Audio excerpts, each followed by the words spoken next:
भारत से पंगा लेकर मालदीव बुरा फंसता जा रहा है।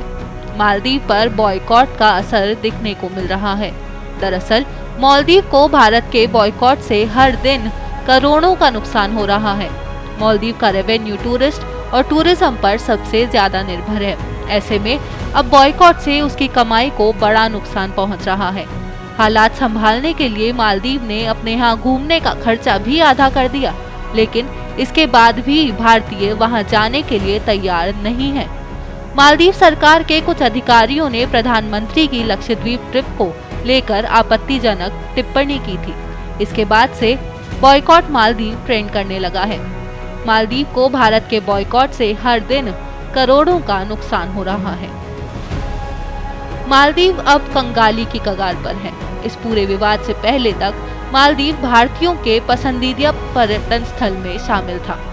मालदीव में हर साल लाखों भारतीय घूमने जाते थे, लेकिन भारतीयों के बॉयकॉट की वजह से मालदीव ने खुद कहा है कि उसके 44,000 परिवारों पर संकट आ गया है। भारतीयों की नाराजगी के कारण उसकी टूरिज्म इंडस्ट्री बुरी तरह प्रभावित हुई है। मालदीव को ताजा विवाद के बाद रोजाना रेवेन्यू का तगड़ा नुकसान हो रहा है। पिछले साल यानी 2023 में बड़ी संख्या में भारतीय मालदीव में घूमने गए थे। पिछले साल सिर्फ मालदीव में भारतीयों ने 38 करोड़ डॉलर खर्च किए थे। ऐसे में देखें तो अगर भारतीयों ने वहां जाना बंद कर दिया तो मालदीव को हर दिन कम से कम 8 करोड़ 6 लाख का नुकसान हो सकता है।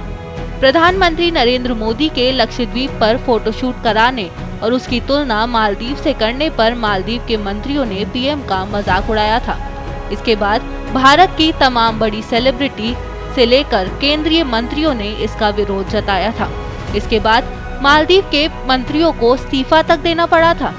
मालदीव के विरोध के बाद अब भारतीयों ने मालदीव जाने का बहिष्कार कर दिया है। हालांकि बढ़ते तनाव के बीच मालदीव के राष्ट्रपति मोहम्मद मुइज़ू ने वो सारे तरीके खोज रहे हैं जिससे भारत पर उनकी निर्भरता खत्म हो सके। चूंकि मुइज़ू ने भारतीय सैनिकों को देश छोड़ने को नोटिस भी दे दिया है, इससे आने वाले समय में दोनों के बीच टेंशन बढ़ना तय है। वैसे केवल टूरिज्म ही नहीं बल्कि हेल्थ केयर और फूड जैसी बातों में भी मालदीव अब तक हमारी मदद लेता रहा।